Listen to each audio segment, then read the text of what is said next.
Atau harta dalam pendapat lain, apa yang bisa diperjualbelikan dan sah menurut hukum syar'i. Ini juga kategori harta. Karena yang umumnya diperjualbelikan karena dia memiliki nominal, dan segala sesuatu yang memiliki nominal itu berarti memiliki manfaat. Jadi lengket dia, manfaat dengan harta itu lengket. Semakin banyak manfaatnya, semakin besar nominalnya. Atau sesuatu yang dapat dimiliki dan mempunyai nilai harga, seperti halnya sebiji beras dapat dimiliki oleh manusia, dapat diambil kegunaannya dan dapat disimpan, maka sebiji tadi, atau yang dalam bahasa lain sedikit, di sini disebutkan sebiji, itu maksudnya sedikit, meskipun sedikit, selama dia memiliki nilai maka dia masuk dalam kategori harta. Ukuran sedikit tadi sesuai dengan urf atau kebiasaan atau takaran yang umumnya berlaku. Jadi meskipun kita membeli sesuatu, tapi kalau dalam bentuk yang sedikit tadi tidak sesuai dengan kebiasaan, dia juga tidak masuk dalam kategori harta. Maka yang sedikit tadi harus berdasarkan uruf kebiasaan. Apa contohnya? Beras. Kita beli beras akan berharga kalau dia jumlahnya banyak. Sebiji beras, ada yang memperjualkan sebiji beras? Kan tidak ada. Karena urufnya, kebiasaannya beras itu dijual untuk dimakan. Tapi kalau hanya sebiji saja kan tidak ada harganya. Nah, jadi sebijinya pun harus dengan kebiasaan, dengan urf. Pak, saya mau beli beras, berapa Pak? Sekilo, setengah kilo, 5 kilo, 10 kilo, 1 biji saja. Wah, enggak usah beli ini, saya kasih 10 biji, kata penjualnya. Nah, 10 biji karena enggak umum, ya. Dia hanya bernilai dalam bentuk harta kalau jumlahnya banyak.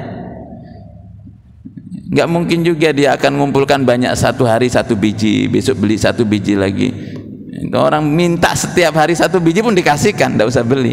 Karena kebiasaannya, urfunya, dia akan menjadi bernilai harta kalau dalam umuman kebiasaan itu nominalnya banyak gitu. Jadi kalaupun dipecah, dia tidak masuk dalam kategori harta.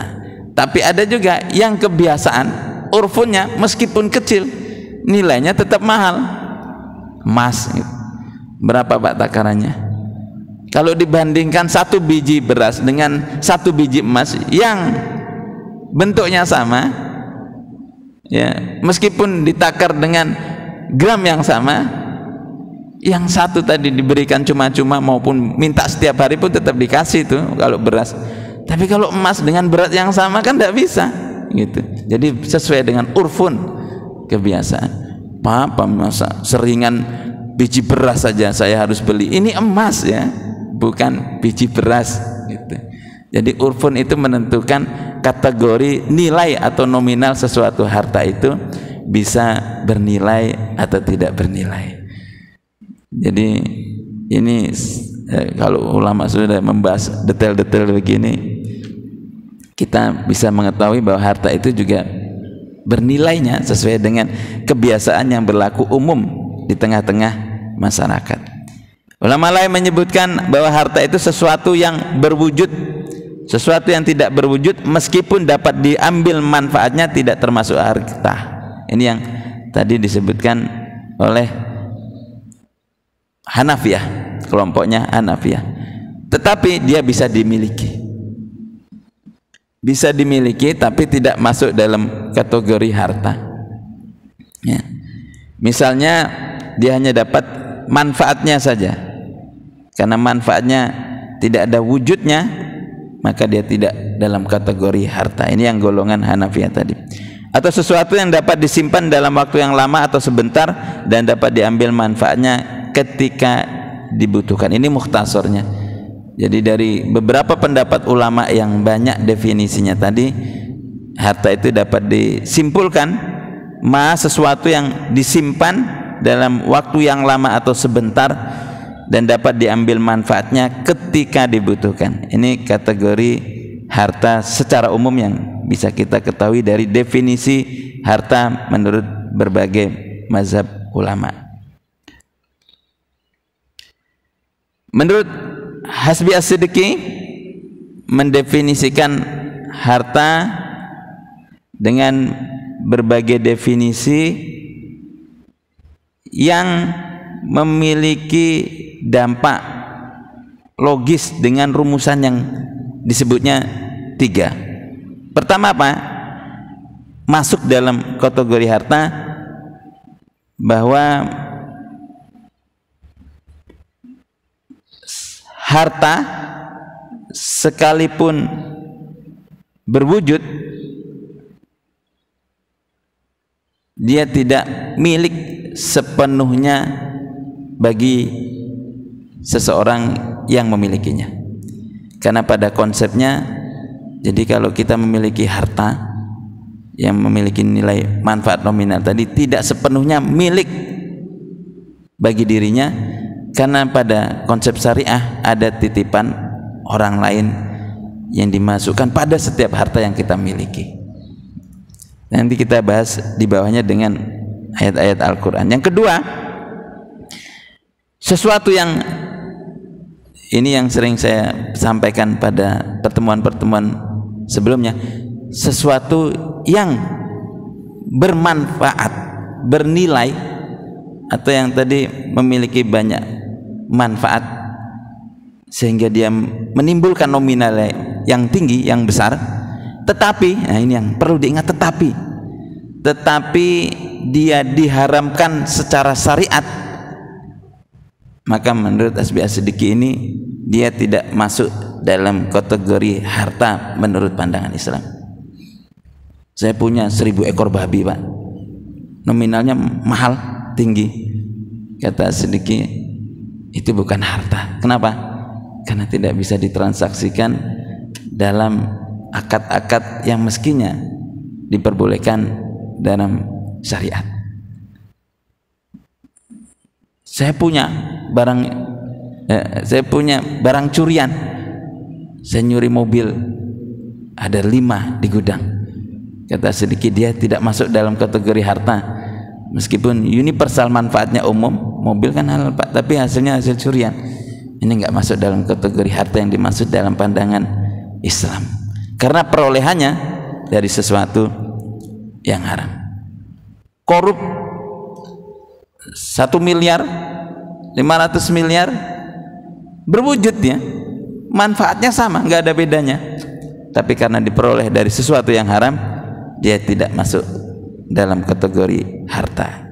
Ini menurut Hasbi As-Siddiqi. Yang ketiga, dia sama tadi, sesuatu yang menurut urf atau kebiasaan itu bernilai, ini melekat pada harta tersebut. Saya sudah contohkan tadi dengan sebiji beras dan sebiji emas tadi, memiliki uruf atau kebiasaan yang berbeda-beda.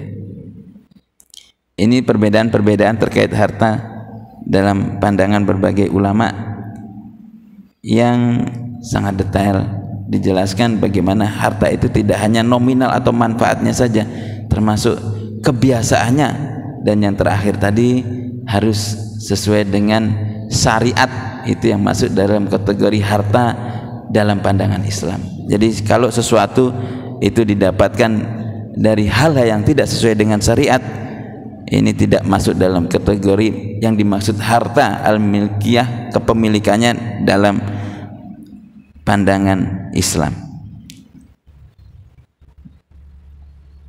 Baik Bapak Ibu yang dirahmati Allah, kepemilikan tadi, harta yang dimiliki tadi, apa sebab-sebab harta itu kemudian dimiliki oleh seseorang? Ada beberapa sebab, kita bahas sedikit saja, nanti kita sambung pada kesempatan berikutnya kalau waktunya terbatas. Pertama, ikhraju mubahat. Ini keterkaitan dengan sumber harta yang kita miliki. Ulama mengatakan al-malul ladzi law yadkhulu fi milkin muhtaramin wa la yujadu mani'un syar'iyyun min tamallukihi harta yang tidak termasuk dalam harta yang dihormati. Maksudnya dihormati itu dimiliki dengan cara yang sah sesuai syariat, dan tidak ada penghalang syara' dan tidak ada larangan-larangan syariat dalam kepemilikannya. Untuk yang dimiliki itu disebut dengan harta dengan cara ikhraj mubahat. Kita memperolehnya tidak ada halangan syar'i untuk mendapatkannya. Ya. Jadi cara memperoleh harta kalau tadi melanggar syariat-syariat yang sudah ditentukan, maka dia tidak termasuk dari harta yang mubah atau harta yang boleh dimiliki oleh seseorang. Jadi sudah jangan tergiur dengan sesuatu yang memang dilarang oleh syariat, karena dalam pandangan Islam harta yang dilarang oleh syariat itu tidak masuk dalam kategori harta meskipun nominalnya bersifat universal. Ini ikhrajul mubahat, sesuatu yang boleh dimiliki dengan landasan syariat tadi. Yang kedua adalah halafiyah. Apa itu halafiyah yang dimaksud? Hulu syakhsin aw syai'in jadidin mahalla qadimin zailin fil hukuki. Kata ulama, hulu syakhsin, hulu ini halayah hulu dari bertempatnya seseorang, au syai'in jadidin atau sesuatu yang baru, mahalla qadimin yang baru bertempat di tempat yang lama,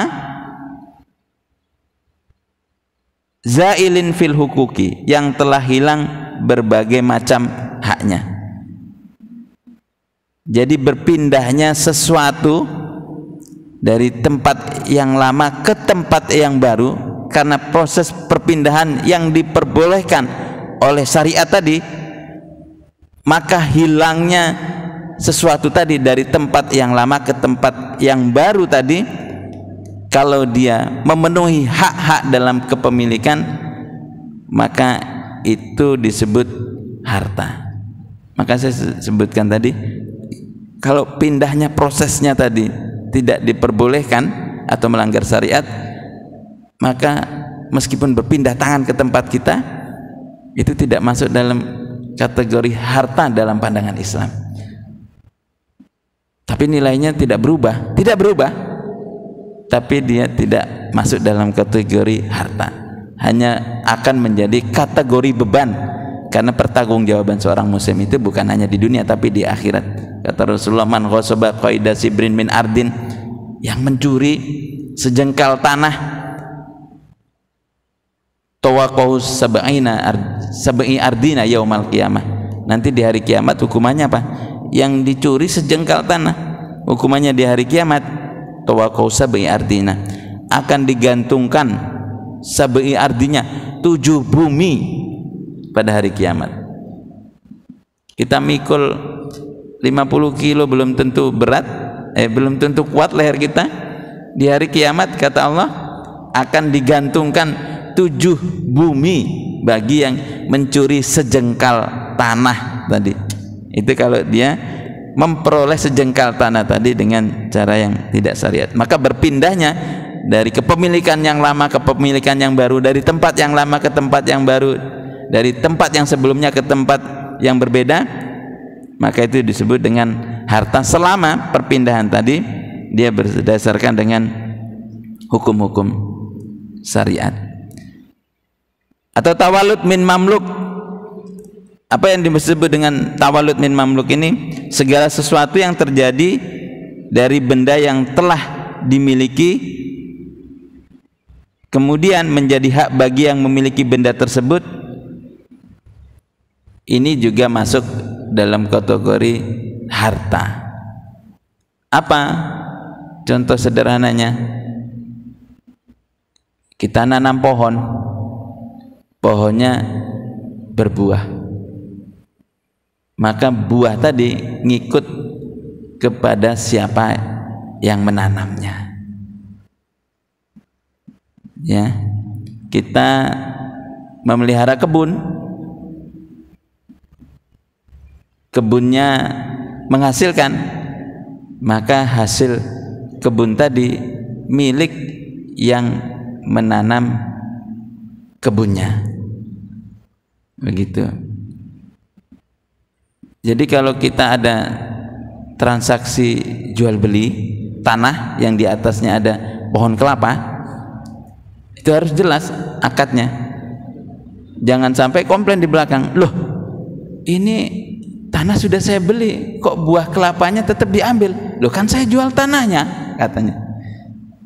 Itu betul, maka harus jelas tanah beserta aset di atasnya harus disebutkan.